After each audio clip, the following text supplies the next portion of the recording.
I want you to stay with me tonight. I've got something to share with you that's burning in my heart. I want you to give me your full attention. I want to share with you a burden that has been with me for months, almost a year, that has come together over the last weeks. And tonight is a very important evening in the life of Edge Church.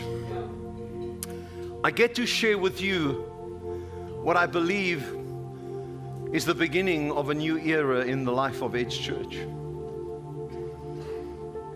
I get to share with you, a younger generation and older folk here tonight, how God is beginning to write a new chapter in the history of our church. I get to share with you tonight Vision 2020 and beyond.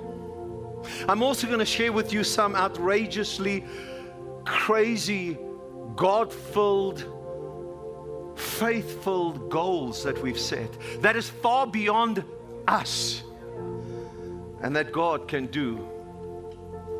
You see, our Vision 2020 is going to push us further than we've ever before. It's going to push us out of our comfort zone. It's going to push us into the world that we have to believe in miracles, that we have to believe God can do the impossible. It's going to shift us out of a consumer, what about me? It's going to shift us into seeing that God's heart is for people far from God. It's going to shift us to a place that we're going to say, Lord, this is too big. How can I do this? And God says, will you trust me and depend on me? I'm going to show a video in a minute about the 40-year history of our church. It's not a history lesson. It's simply a story of how God has led its church and of God's great faithfulness to us, and how God has always gone ahead of us, and when we followed, He's always met our need. You see, God is a God of the impossible. So turn to the screens and watch it, will you? Let me tell you about our story. It's a story of God's faithfulness. Edge Church started in 1976 when a few families came together with a vision to influence their community. They began by meeting as a church in homes. They focused on children and children's ministry, and then launched into small groups where they met together in each other's homes. Now today, Edge Church is still on the same mission, to point people towards Christ and the difference that He will make in their lives. Over the next 8 years, the church met together in various venues on a Sunday, and this community church came under the leadership of the Assemblies of God group. God wonderfully provided land for this little group to start building their first church facility. When the first vision offering was taken up, the small handful of families who were there gave sacrificially, and they were able to put up the building. So after the opening of the building, our leadership took a very bold step in answering God's call to reach beyond themselves, and so they sent us as a young couple with our 3-week-old Luke to work as missionaries in northeast Namibia. It was a serious step of faith and sacrifice on their part, and we saw the love displayed in their heart for others in reaching beyond the walls of our church. And so missions is still very much part of the heartbeat of our church, and I love that about Edge Church, and it's what I would give my heart to as well at any time. In 1993, I wasn't even expecting it because I thought I was going to spend longer on the mission field, but in 1993, we got a call to return to South Africa and to come and serve in this beautiful local church as its ministers, and this is where we've been since then. In 1997, a similar story began to unfold in Melkbos-Strand. A few families started gathering in the local pre-primary school. After much growth and several moves, they moved into their current building in 2004. This was an exciting start to the adventure ahead. So in Edgemead, we began to see growth and we began to see significant change, and God actually challenged us as a leadership about the future and the vision of Edge Church. He clearly spoke to us as the leadership team through Isaiah 54. Enlarge your house, build an addition, spread out your home and spare no expense, for you will soon be bursting at the seams. So in the year 2000, the church undertook a significant building extension project, turning a small hall with a couple of offices and a kitchen into an auditorium and multi-purpose facility, which provided for the many youth activities and training opportunities. Now, with a clear calling from God, we decided to expand our influence to other communities. The Edgemead congregation undertook a huge building project in 2007. This included addition to a balcony, main foyer, and various upgrades. A significant event happened during this time. We changed the name to Edge Church. An exciting multi-site journey started with our Melkbos congregation. One church in 2 locations with expanding influence in our neighboring communities. February 2012 was a shift in gears for us as we made a deep commitment to begin an intentional journey of discipleship by growing in our love for God and others. This became our single focus. You see, to make disciples, we need to be growing in our own discipleship journey.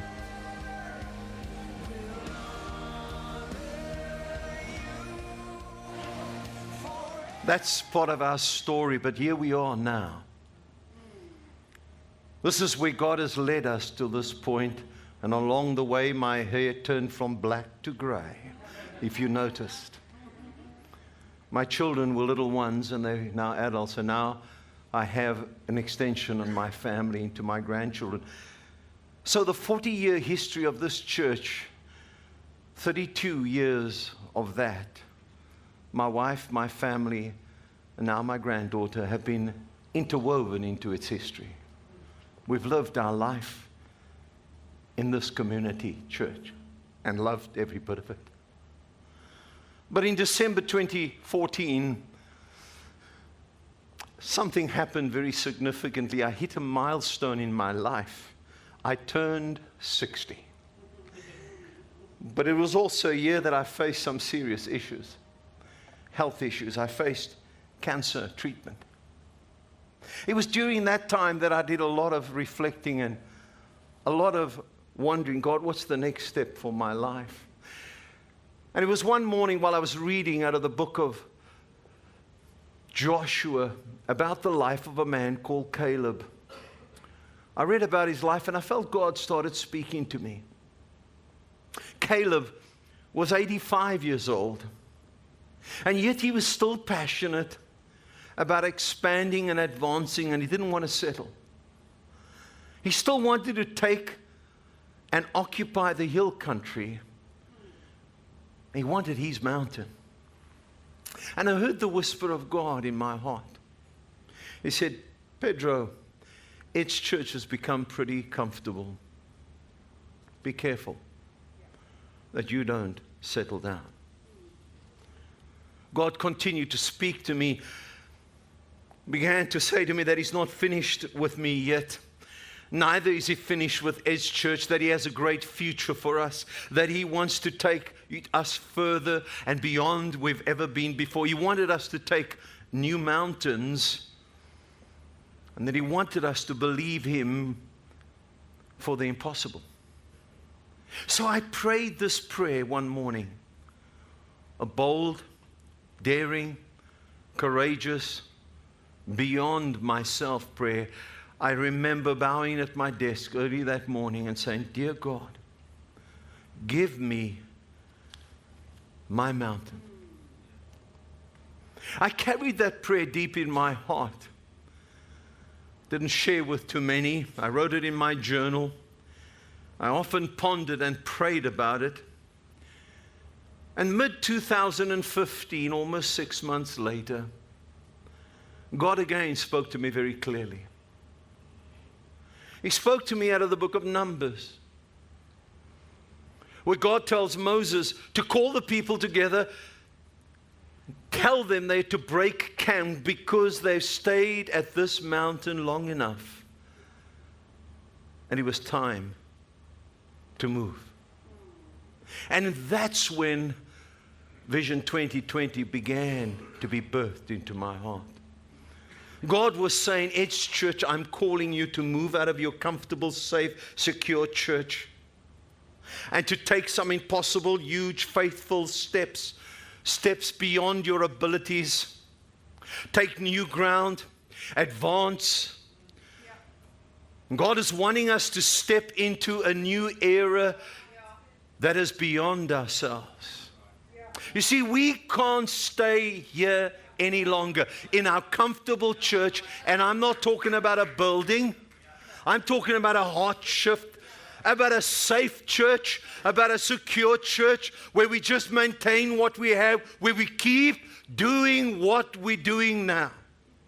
Imagine, just imagine, if we kept up churning great worship experiences, great sermons by Pastor Grant and Pastor Leanne, and we started seeing God bless and great children's program, and we kept getting better at what we were doing, and we will eventually just be a well-oiled church.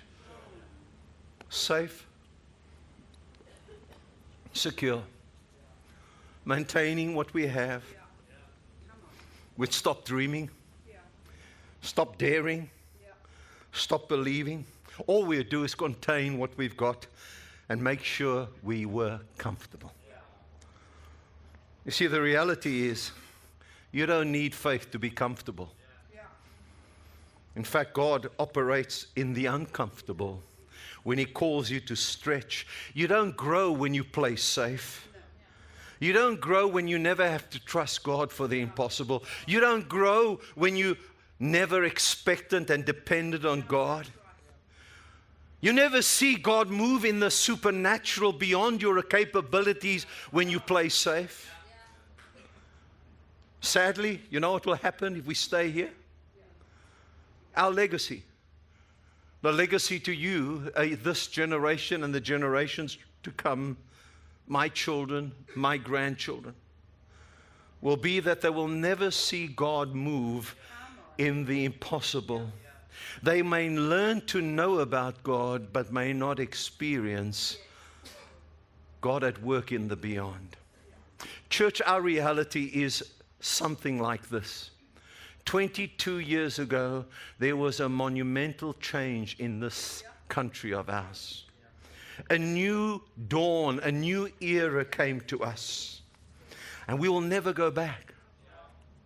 We're living in this new dispensation. And in this dispensation, where the shakiness, where there's been societal shifts, where there's been economic shifts, where there's been demographic shifts, where people now have the right to live where they want and send their children to the school regardless of their race or their background.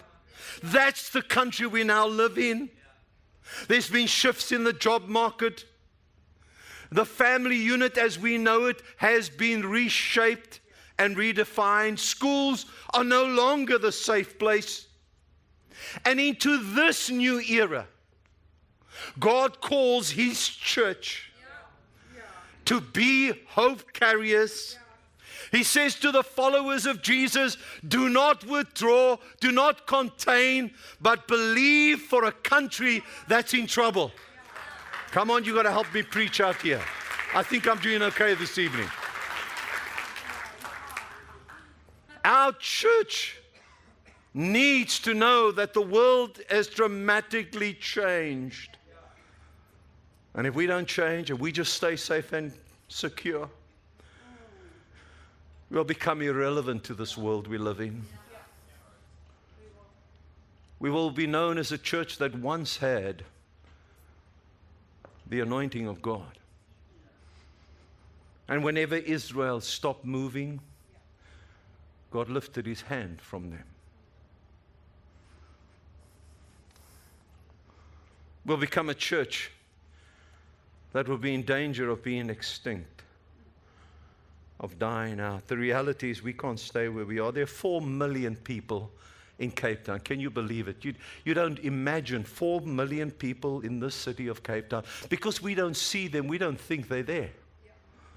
Because we only travel from our home to the school and back, and now and then we break barriers and we go down to Canal Walk, really.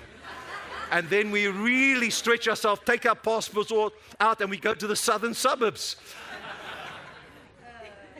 But most of our life is spent with the same faces, the same places. I can walk past people that I've seen week after week, day after day, and I can nod, and they know me, but they don't know my name, because we're so familiar in our safe world. But there are 4 million people in this city. And this city is continue and will continue to grow. Now here's a shock: of that 4 million, 50% are under 25. And of that group, under 25, 54% are unemployed. They've lost hope of a future to believe in. There are 2 million young people and children that are desperate to hear that God can change their lives. They're crying for hope. At Edge Church, over our weekend experiences, that means from Friday right through to Sunday, children, teens, and adults, we reach 2,500 people. Take a moment with me for a minute.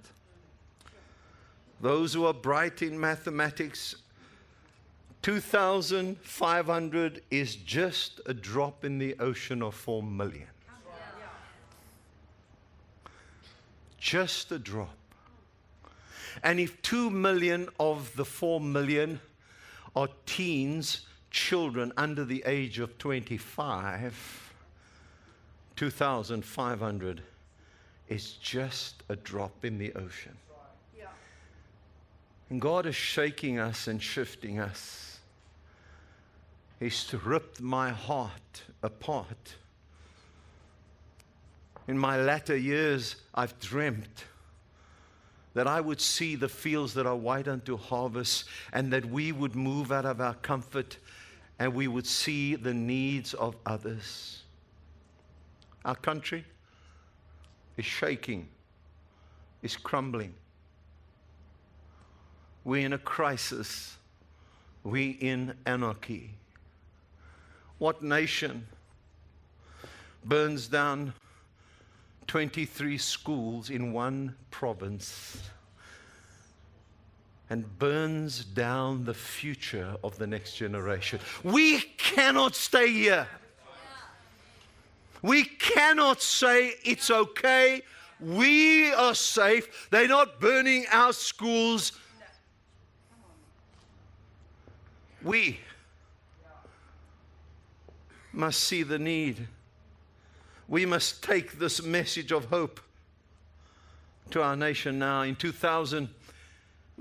March this year, I attended a funeral service of my nephew. He was a 20-year-old. I didn't know him well. Grew up in the Boerland area. I attended the funeral that was held on the stadium of his school, a prominent school in the Boerland area, on the very grounds that he played rugby. His coffin was laid out. I remember coming to the school entrance and watching young men, it was a boys' school, streaming out, full of life and energy, just streaming out. All colors, all sizes. And then I took a few more steps and turned, and my eye fell upon the coffin that was there. And there were about 1,500, mainly young people, sitting in the stadium, coming to the service, weeping. I was separated from Barbie. She was with the rest of the family, and I happened to be alone. I think God arranged it for me. I looked around, I saw tears, I saw young people, parents trying to console them. And I looked at the coffin, and I remember bowing my head saying, "Dear God, please never let me forget that people are far from God." When I buried Ulrich or did the service, I said, "Lord, let me never forget that people are far from God. God, never let me forget. And never let Ed's church forget." My heart broke that day. We've built on a solid foundation as a church, and now God has given us a platform to launch, to write a new chapter, to write a new story, to believe greatly, to take some bold new steps. And after many hours of prayer and consultation with my leaders, we got clarity. And so I'm going to share with you what we believe God is calling us and giving us a mandate, a compelling mandate. Share with you Vision 2020 and beyond, give you 3 strategic initiatives, and give you our vision goals. Our vision is big, bold. Our strategies, there are 3 of them and a key tipper. And the strategies is where we're going to invest our resources, give our focus in going forward. We're going to have to go further than we've ever been before. Our vision has been refined and is very concise, very specific, and very catchy yet profound. You see, our vision is who we are, what we are going to do, why we exist, and where we're going. Our vision redefined is follow Jesus and find others. Straightforward, simple. Follow Jesus, find others. Even a 6-year-old can say it after me. So I know many of you can say it as well. Follow Jesus, find others. It captures who we are. What does it mean to follow Jesus? It's to put Jesus at the center of your life. To say, "Jesus, you come first. Jesus, my heart belongs to you. Jesus, I'm going to live a life surrendered and obedient to you. Lord, I will go where you want me to go. Lord, I will be what you want me to be." It's putting Jesus in the center. That's a follower of Jesus. And finding others, it's the shift of your priority to not make church about yourself. To not, "Lord, bless me," but "Lord, bless others." We are super intentional about you moving, and as a church moving towards others who are far from God. This is a radical shift, because the culture will shift from comfort and convenience to others. Clearly calling you to pick up what's on Jesus' heart, and that's others. It'll call us to give sacrificially. It'll call us to serve selflessly. It will call us to say, "I'll stand up, I will be a part of it." Now, in 2012, we started the process of discipleship. This is not an adjustment. This is a radical shift. It is a fire of intention and a heat around this one thing we are going to do. We're going to put everything through the filter at Ed's Church. Are we following Jesus, and are we finding others? 32 years ago, it was that same passion as you saw on the screen, when Barbie and I and our 3-week-old boy, Luke, left from this very church. This church laid hands and sent us to a tribe in the northeastern part of Namibia on the Caprivi, known as the Humbakushu people. They were sacrificial in their giving. They were loving in their prayers. Church, I'm asking you to reach to the people of our city, to believe God for the impossible. Our vision goals: tighten your safety belt. our vision goal is impossible with man. It is beyond our own abilities. Only God. It's like someone, like the little boy who had 5 loaves and 2 fish, and he came to Jesus and said, "Can you do something with this?" Thinking he had to feed 5,000 men and children and women. And Jesus took what he gave him and multiplied it. We currently are 2,500. Over the next 5 to 6 years and beyond, we want to see Ed's church reach 20,000 people. You can put your hands together.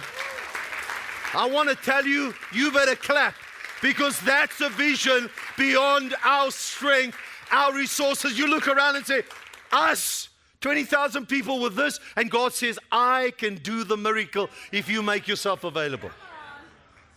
I can take you beyond you've ever been. Think of it. We ask you to pray for 5 people, to engage them in reaching them. Just imagine if you engaged, if you loved, if you shared. Just imagine what could happen in a year's time with every one of us engaging, loving, sharing Jesus with people and helping them follow Jesus. We could double within a year. And if that fire caught on us, we'll be able to push further than we've ever gone before into the impossible. Now, I realize some of you are saying, now, where are you going to put 20,000 in these buildings? Daniel once said in one of his other addresses, he said, imagine trying to have 10 services. You'll run home and cry every night if you're serving. You'll find a church and you'll have you'll have beyond yourself. No, our current facilities won't be able to take that number. And so we have to look beyond Melkbos, Edgemead, and look at other communities where we can stretch ourselves and reach other people that are far from God. Now, the 3 strategies I want to share with you, we're going to have 3 people come and share. The 3 strategies that will help us push further. I'm going to ask Leanne to come and share the first one, which is next gen, and then Daniel will come and share growing and multiplying experiences, and there will be the one called culture shift. These 3 will push us further. So Leanne, would you come? And then Daniel followed, and then Barbie. Thank you. Well, God has always used Edge Church in a unique way to minister to the next generation, and we've seen that on our video, and we've seen that throughout history.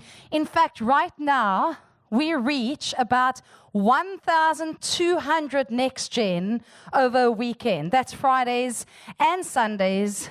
And we reach up to 10,000 young people every month in our schools through like break time connections and assemblies and other school activities. And I think that is amazing. And we can put our hands together and thank God for the influence that He's already given us. But you know, there's far more to reach. As Pedro said, close to 50% of the population in our country is under the age of 25. And so, as he said, of 4 million people in Cape Town, that means 2 million are under the age of 25, and that percentage is only going to grow. And so we need an even bigger and more daring strategy to reach a next generation than we've ever had in the history of our church. 2 million young people. If we believe that we're going to reach what God has put on our hearts, 20,000 by 2020 and beyond, we need a more daring strategy. And so some of the immediate actions that we're going to be taking over the next year to double our reach in Next Gen include this year a new holiday club in Panorama. Last year we reached about 1,450 young people. This year we're expanding that by expanding our holiday clubs. We're also going to expand our holiday club in Melkbos to include a new age group, being the juniors age group. We're going to be focusing on equipping our young leaders in training. We are currently expanding Melkbos Edge Kids facilities. We're expanding our schools ministries, and we're starting university ministries to expand in the area of student ministry. That's all within the next year. We have a lot to do, and we need every single one of you.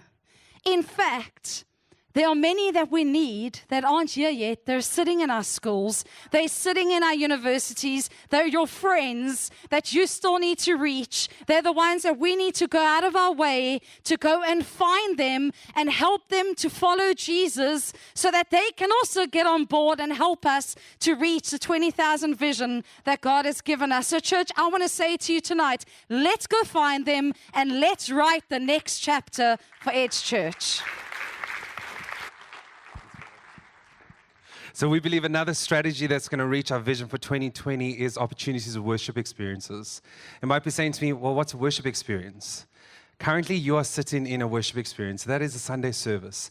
But it also starts from 3D on a Friday all the way to Sunday. So a worship experience is a gathering of a group of people who experience God and results in transformed lives. Currently, Edge Church has got 16 worship experiences on a weekend. 16, starting on a Friday afternoon at both campuses and ending on a Sunday evening. And you heard 20,000 people by the year 2020 and beyond. Just look around this building. Where are we going to fit 20,000 people? And you heard what Pedro said. We can never fit them in our current locations that we have. So that means that we need to think and approach worship experiences differently. We need to look beyond our current locations. So look beyond Edgemead, what we're doing now. Look beyond Melkbos and what we're doing.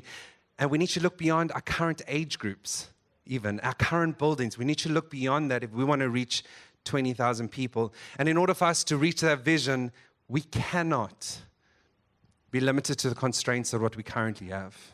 If we believe God has said, this is where we need to go, this is the vision, we can't go, well, this is the size building we have, or we don't have any more land, or we can't reach those people there. We cannot be constrained by that. We need to see our worship experiences in varied places and spaces, but also on different platforms. So as of this week, all our sermons are going to be on YouTube, a new experience that's going out there, and we're having intentional partnerships with different people. We cannot, you heard the vision, we cannot stay here any longer. God's called us. He said, you need to go there. That means we need to say, God, we're going there. We are moving there to wherever you're taking us.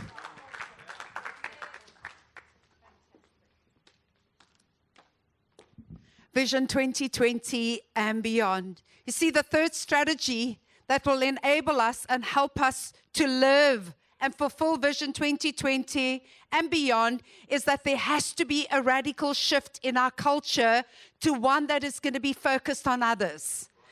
Pedro said our church is comfortable, and often we make church about ourselves. We come in, so what do I get out of the service? And often we become consumers rather than contributors in the life of other people's journey of following Jesus. That means that we as a people will reflect the heart of God for those who are far from Him.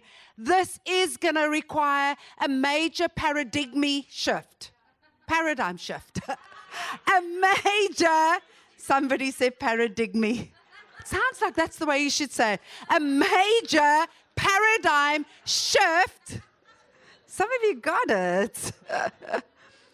On our part to focus on others, people who are far from God. We want this to be seen in our attitude and our actions when we come in on a Sunday. I love what Taryn says, who heads up our service ministry. If you're not a guest at Edge Church, then you are a host. That's profound. Well done, Taryn.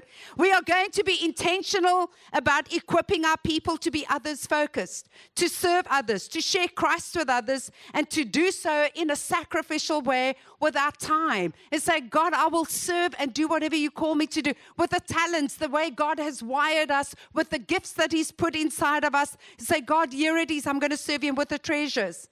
At the heart of this cultural shift for me personally is taking the focus of myself, my comfort, my chair that's over there. I spoke about that last week. Getting out of our comfort zone, my prejudice, my needs, and to be like Jesus, who was always focused on others and their needs. This will mean each one of us, every single one of us as partners, as leaders of Edge Church, being generous, being inclusive, expansive with others far from God.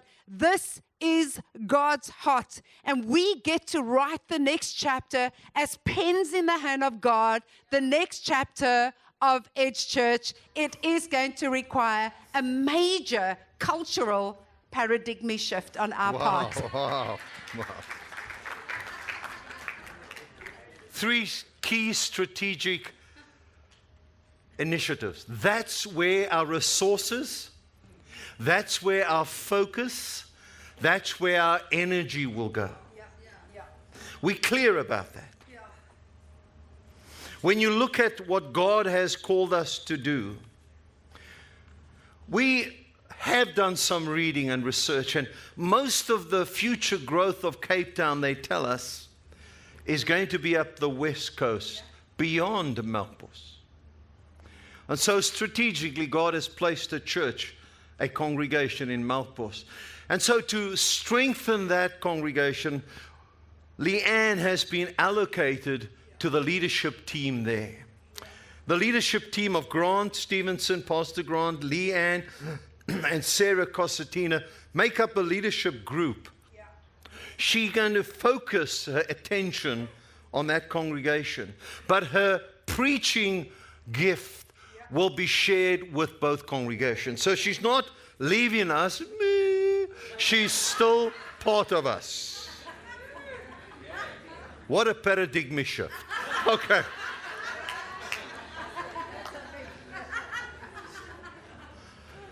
But there's a key tipper. They talk about a tipper. What will push all three of those things? It's people.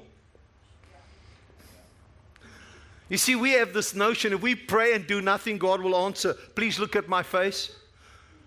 That's a lie. God says, I will use people. Throughout the Bible, He's always used people to do the impossible. Not perfect people.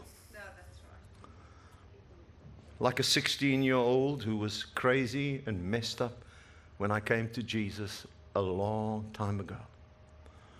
And God chose to use me, all because I just said I'm available. All I said, Lord, can you use me? So the first thing that you need to know, that for us to push these three initiatives, we're going to have to grow and expand our leadership base. And you say, well, I'm not a leader. Maybe I'm not. Maybe I haven't got this outstanding charisma. Now, God will use what you give Him. And so we've worked out we need to grow 2,000 leaders to facilitate 20,000 people. Are you insane, Pedro? They're not 2,000 in this meeting. No, but God can grow leaders to do the impossible. And they're here. They're sitting right here. We need more life group leaders. We need more people to lead teens. We need more people to lead the student ministries. We need more elders, more shepherds, more ministry leaders.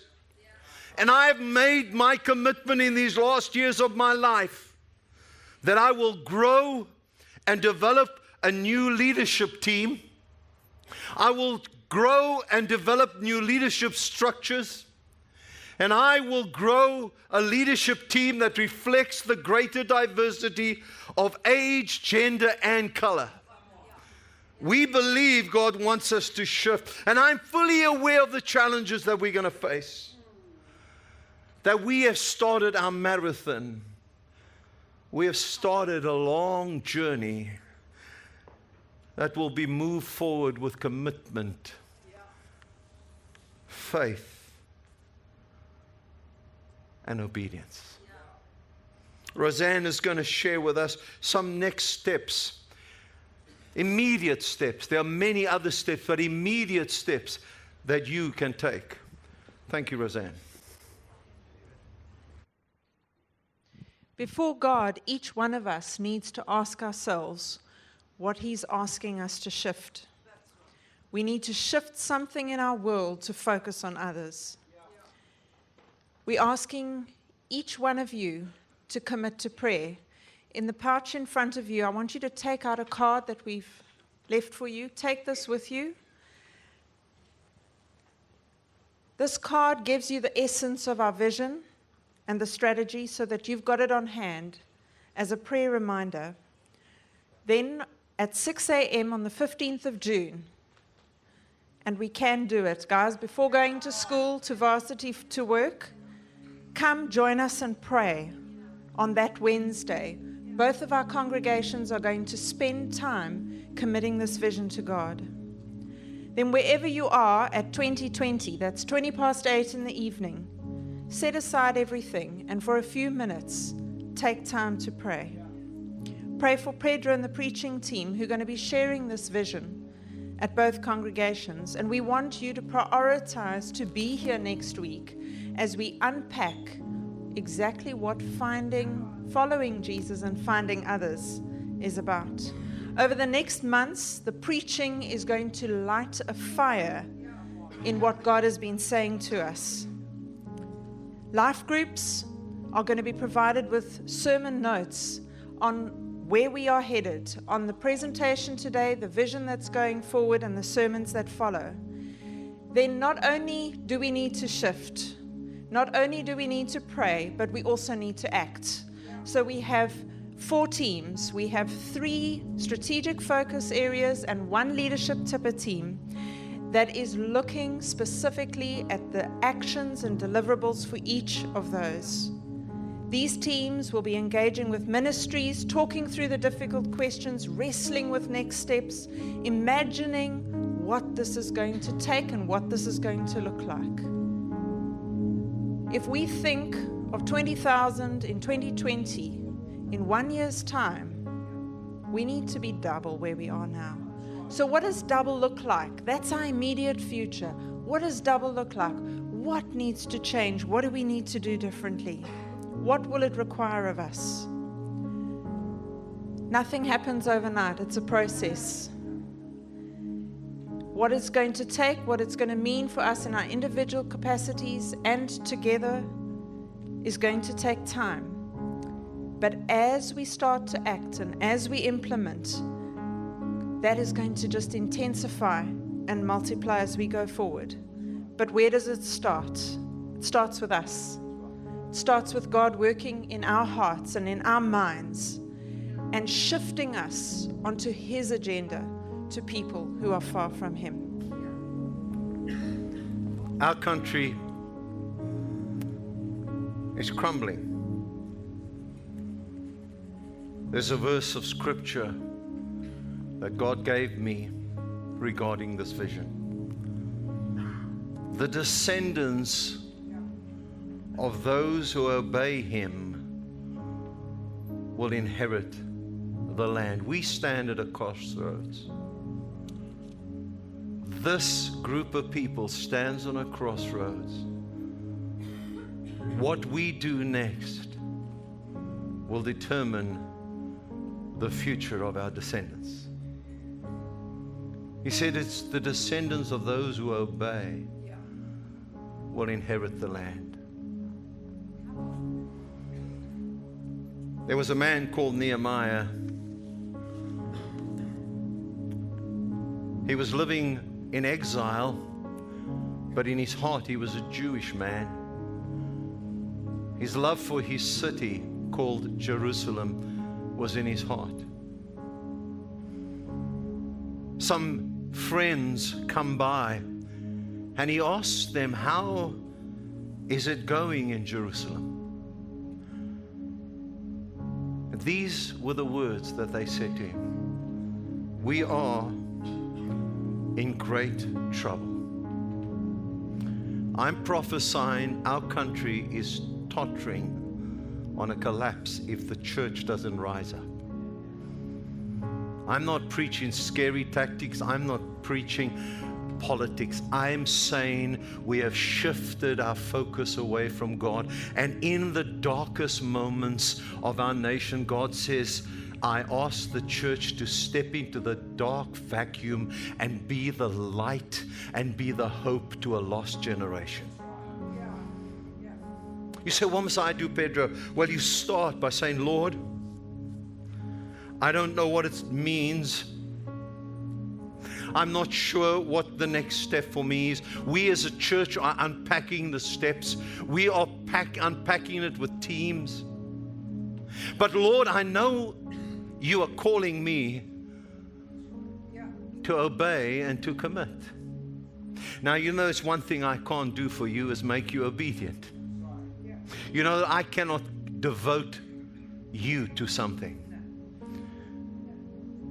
It comes when you surrender and say, Jesus, I'm available to you. Start there. Say, Lord, I'm available. Young leaders, Lord, I'm available to you. Lord, my life is yours. I'm available to you. So I want you to bow your heads.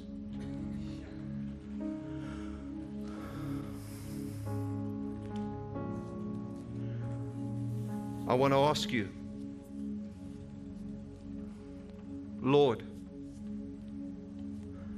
would you pray, Lord, search me. Lord, break my heart with what breaks yours. Church, would you respond? We do this for the honor of Jesus, for the honor of His name. We don't do it for Edge Church's name. There are people that Jesus died for. There are people that Jesus loves. There are people waiting for Edge Church to rise and do it for the honor of His name. Will you stand with me? Will you respond in singing? Will you say, yes, Lord? Yes, Lord, for the honor of your name, for the honor of your name.